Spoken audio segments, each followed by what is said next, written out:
Hi friends, నమస్కారం. భవిష్యత్తులో ఏం జరుగుతుందో ఎవరైనా చెప్పగలరా? మన పురాణాలు ఎప్పుడో రాసిన విషయాలు ఇప్పుడు నిజమవుతుంటే భయం వేయక మానదు. హిందువులకు అత్యంత పవిత్రమైన పుణ్యక్షేత్రం బద్రీనాథ్. ప్రతి భక్తుడు జీవితంలో ఒక్కసారైనా అక్కడికి వెళ్ళాలని కోరుకుంటాడు. కానీ భవిష్యత్తులో బద్రీనాథ్ ఆలయం కనిపించకుండా పోతుందట. అక్కడ ఇప్పుడున్న దేవుడు మాయమైపోతాడట.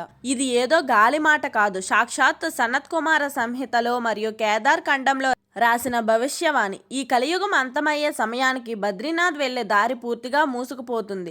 నరనారాయణ పర్వతాలు ఒకదానితో ఒకటి గుద్దుకుంటాయి. అప్పుడు బద్రీనాథుడు తన స్థలాన్ని మార్చుకొని మరో చోట స్వయంభుగా వెలుస్తాడు. ఆ కొత్త ప్రదేశం పేరే భవిష్య బద్రి. అసలు ఈ విపత్తు ఎప్పుడు రాబోతుంది? దానికి సూచనగా ఒక విగ్రహం చెయ్యి సన్నబడిపోతుందట. అది ఎక్కడ? ఈ రోజు ఈ వీడియోలో ఈ రహస్యాలన్నిటి గురించి తెలుసుకుందాం. ఈ కథ బద్రీనాథ్లో మొదలవ్వదు.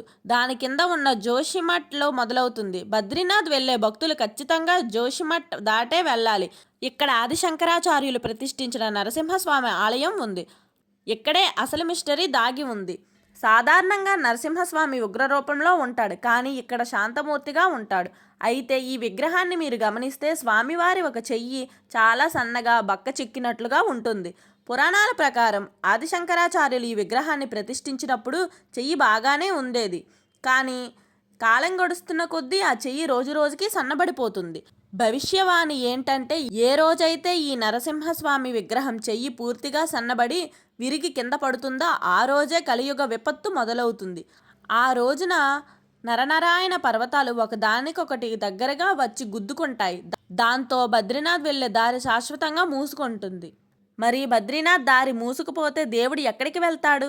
దీనికి సమాధానమే భవిష్య బద్రి. జోషిమఠ్ నుండి సుమారు 17 కిలోమీటర్ల దూరంలో దట్టమైన అడవుల్లో ఈ ప్రదేశం ఉంది. ఇక్కడ కూడా ఒక అద్భుతం జరుగుతోంది. ఇక్కడ ఒక చిన్న గుడి ఉంది. ఆ గుడిలో ఒక శిల ఉంది. ఆశ్చర్యం ఏంటంటే, ఆ రాయి నెమ్మదిగా పెరుగుతూ ఒక ఆకారాన్ని సంతరించుకుంటుంది.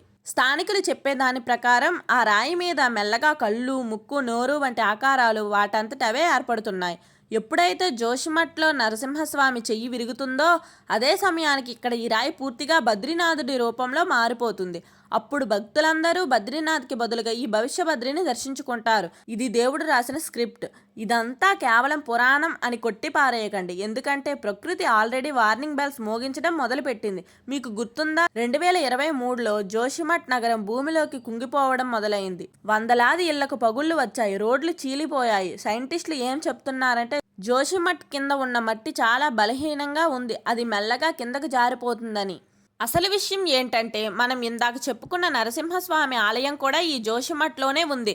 భూమి కుంగిపోవడం వల్ల ఆలయానికి కూడా ప్రమాదం ఉంది. అంటే విగ్రహం చెయ్యి విరగడం అనేది ఏదో మ్యాజిక్లా కాకుండా ఇలా భూకంపం ద్వారానో లేదా భూమి కుంగిపోవడం వల్లనో జరిగేలా ఉంది. పురాణాల్లో చెప్పిన మాటలు, సైన్స్ చెబుతున్న మాటలు రెండూ ఒకే దారిలో వెళ్తుంటే అసలు భయం మొదలవుతుంది. ప్రస్తుతం భవిష్య బద్రికి వెళ్ళాలంటే సరైన రోడ్డు సౌకర్యం లేదు. దట్టమైన అడవి గుండా రాళ్ళు రప్పల మధ్య నడుచుకుంటూ వెళ్ళాలి. కానీ భవిష్యత్తులో బద్రీనాథ్ మూతపడితే ఇదే ప్రధాన ఆలయం అవుతుంది కాబట్టి అప్పటికి దేవుడే దారి చూపిస్తాడేమో. అక్కడ ఎప్పటికీ నిత్యం పూజలు జరుగుతాయి. ఆ పెరుగుతున్న రాయిని చూడడానికి సాహసీకులు అక్కడికి వెళ్తూనే ఉంటారు. కాలం ఎవరి కోసం ఆగదు. యుగాలు మారుతున్న కొద్దీ దేవుడి లీలలు కూడా మారుతూ ఉంటాయి. ఒకప్పుడు బద్రీనాథ్, రేపు భవిష్య బద్రి. నరసింహస్వామి చెయ్యి ఎప్పుడు విరుగుతుందో, ఆ రాయి ఎప్పుడు పూర్వరూపం దాల్చుతుందో మనకు తెలియదు. కానీ మన కళ్ళ ముందే జోషిమఠ్ కుంగిపోతుంటే ఆ సమయం మరింత దూరంలో లేదని అనిపిస్తోంది. ఈ మిస్టరీ గురించి మీరేమనుకుంటున్నారు? పురాణాలు నిజమవుతాయా? కింద కామెంట్ చేయండి. ఈ వీడియో మీకు నచ్చితే లైక్ చేయండి. ఇలాంటి మరిన్ని ఆశ్చర్యకరమైన డివోషనల్ మిస్టరీల కోసం మన ఛానల్ని ఇప్పుడే సబ్స్క్రైబ్ చేసుకోండి.